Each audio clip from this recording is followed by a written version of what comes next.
Topping today's news, the government proposing a gun amnesty to help get firearms off the streets. The opposition taking the government to task on NIB rate increases, consumer protection being proactive in the community, and there are new codes and conduct for taxi and jitney drivers that are coming.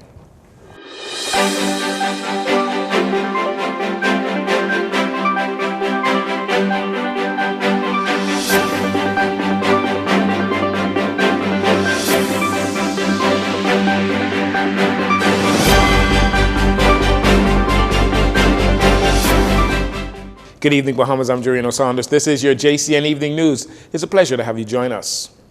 During the budget debate in the House of Assembly, strategies of rehabilitation for the country's at-risk demographic was presented by Minister of State for Urban Renewal, Lease, who announced a gun amnesty initiative in partnership with the Royal Bahamas Police Force. It's all in an effort to address the high levels of gun violence. Say No to Guns campaign aimed at preventing and reducing community gun violence. And I cannot side opposite. I don't think you should say a word but this. Wow, don't say nothing. Madam Speaker, this initiative will be a multifaceted approach, along with the Royal Bahamas Police Force and a variety of community groups.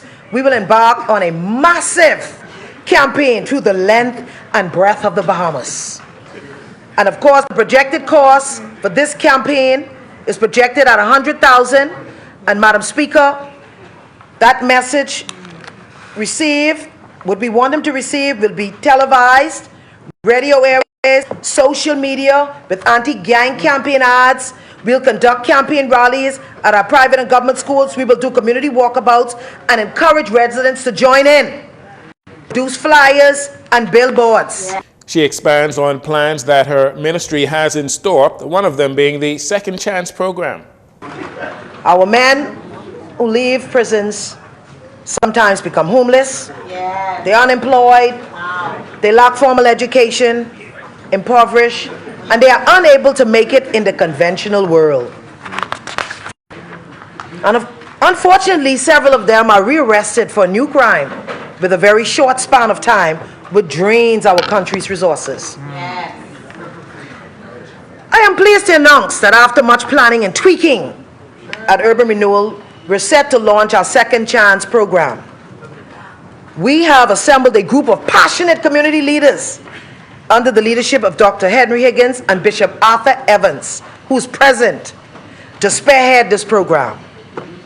We have estimated the cost of this program at $100,000. And Madam Speaker, the overarching goal is to equip formerly incarcerated males with the view of rehabilitating them and giving them a second chance of being a productive member of society. Minister Raming also revealed the launch of the Urban Renewal Life Coach program, which follows an intervention model of group mentoring for at-risk young men. Having a mentor present in a young man's life can reduce risk factors for negative behaviors. It's in this vein, very shortly, Urban Renewal will embark on a new, innovative, and intervention program designed to steer young men away from a life of crime and helping them to build more positive futures. The programs will be held at all the Urban Renewal centers in New Providence and Grand Bahama, two of our most populated islands. Madam Speaker, this program is budgeted at $100,000 and will be facilitated by a group of positive and qualified male community role models. This model of group mentoring offers significant positive outcomes for male participants, particularly in supporting the development of confidence, trust, agency, and social capital in their life. Simply put, they would have a second chance at life. Minister Raming noted that so far this year, 168 firearms have been recovered, while 5,339 rounds of ammunition has also been recovered, with 243 adults and 45 juveniles being charged. According to Minister Ramming, a declaration of a 2-week gun amnesty period will be announced by Prime Minister Philip Davis, will allow individuals in possession of illegal firearms the opportunity to surrender those weapons without criminal charges. As it relates to the recently announced rate increase by the National Insurance Board, Leader of the Official Opposition, Michael Pintard, during his budget contribution, levied several questions to the Davis administration regarding the future of the National Insurance Board. While calling the NIB increases open-ended, he also questions how funds will be collected in the future. But there was no discussion, Madam Speaker, about how will we stop fraud in NIB. How will we collect the funds from those business persons who, Madam Speaker, have already collected money from employees and have not repatriated it to the government? How will we enforce the law around NIB? When will government ministries pay back the money that they borrow? Madam Speaker, these are the kinds of things people who are being asked to dig deeper in their pocket, they want to know. I think reasonable people understand we have to save NIB, and that's what we support saving it.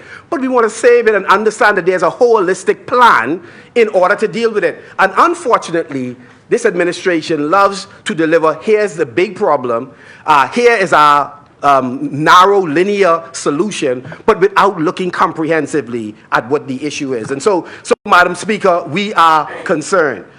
The Member of Parliament for Marco City gives a number of proposals from the official opposition, namely a bold suggestion that would affect ministers appointed by the Prime Minister.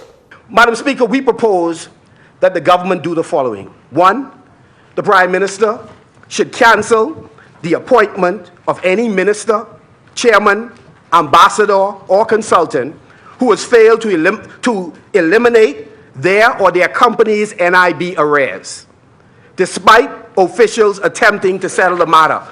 Is there anyone who's appointed, who's in country or overseas, who still owes the government hundreds of thousands of dollars, and are we aiding and abetting them by leaving them with such appointments? 2, the Prime Minister should highlight the steps his administration intends to take to ensure timely provision of benefits.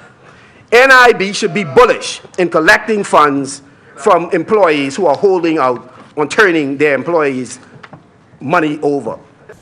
Mr. Pintard was critical of the government's failure to manage funds in a fiscally responsible manner, suggesting that the National Insurance Board needs to be more money smart in the future in order to avoid further failure of the Social Security net. NIB should invest funds in a conservative manner. There's no funds that you want to get into digital currency with. Again, and I'm not suggesting that you've done that. But quite frankly, you don't reveal anything, so we don't know. But the bottom line is we have to be conservative in terms of how we manage the people's money, Madam Speaker. So despite this administration claims of safeguarding the nation's progress at establishing fiscal stability, we find a striking absence of comprehensive approach to fulfill these promises, Madam Speaker. Increases are expected to begin July 2024, starting at 1.5% and will rise every 2 years.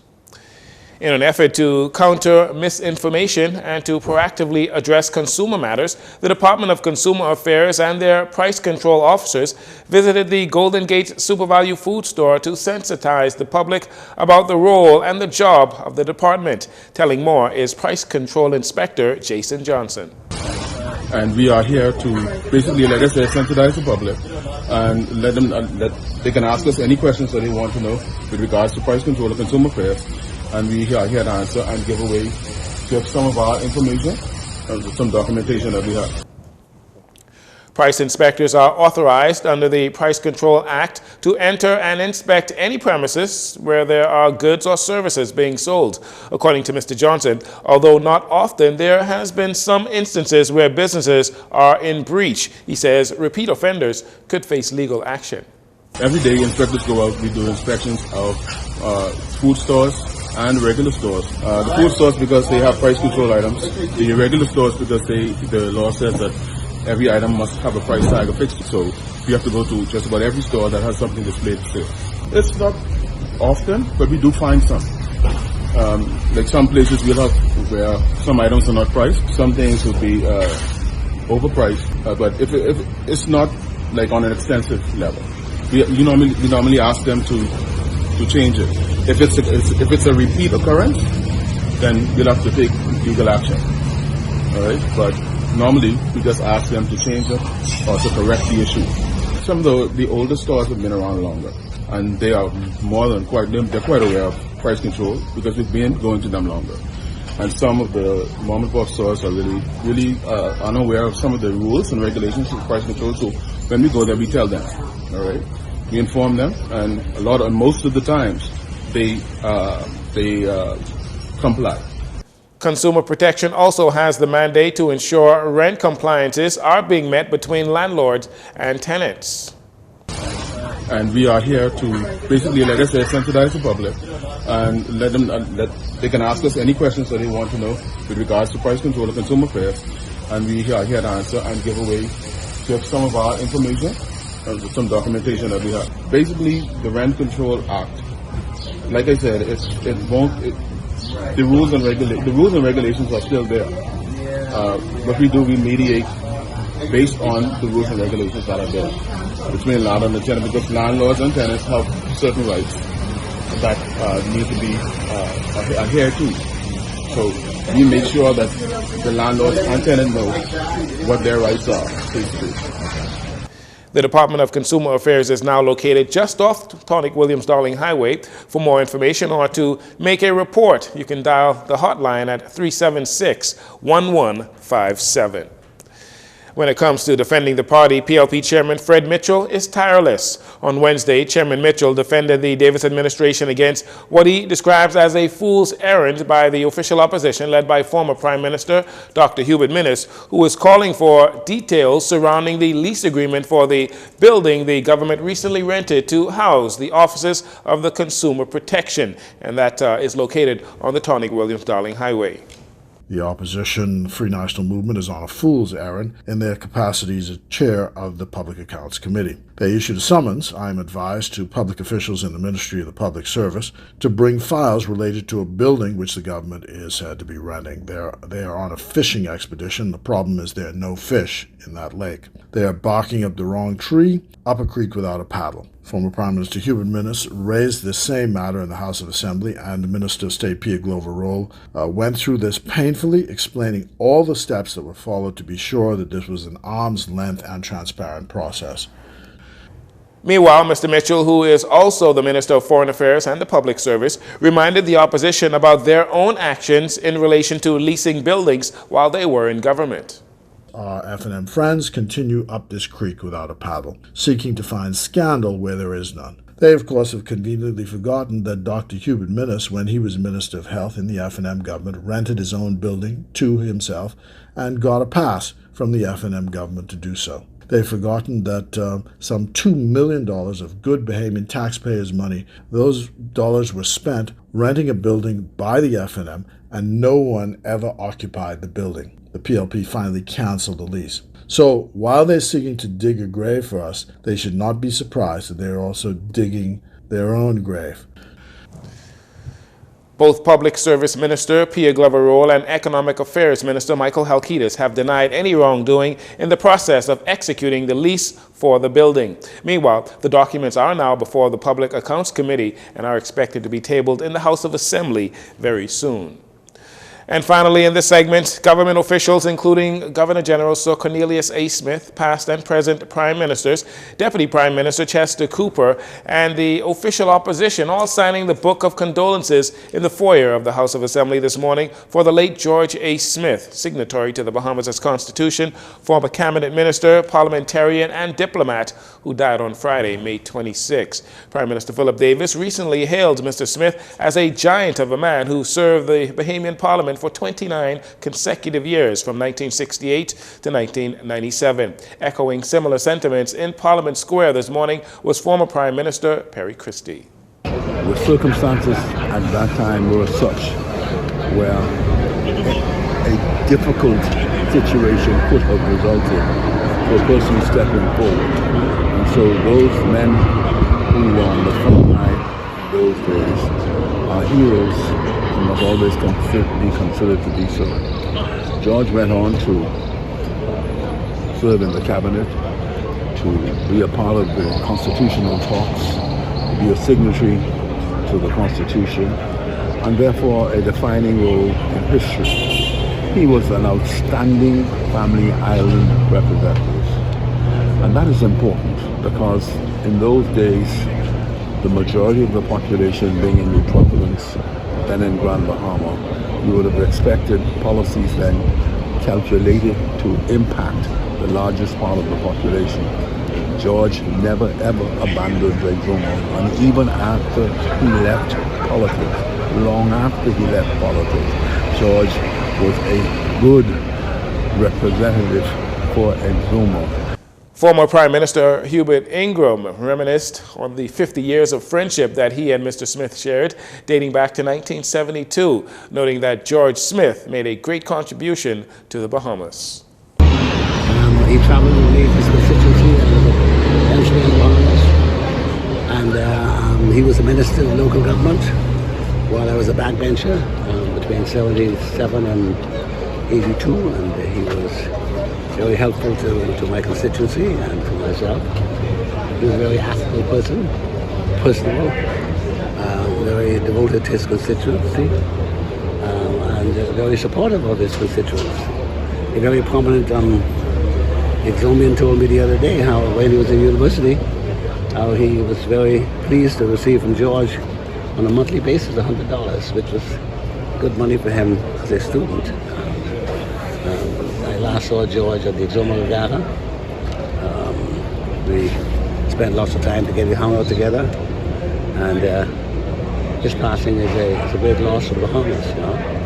He was a devoted Bahamian, a good member of PLP, and a faithful Anglican, and a fellow Catholic. He and I go to the same church, actually, and so he should be missed, no question about it. Also paying homage to the late George Smith was Exuma Member of Parliament Chester Cooper and Free National Movement leader Michael Pintard.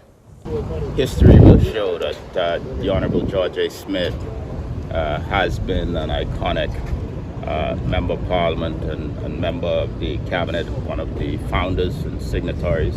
My relationship with George is personal.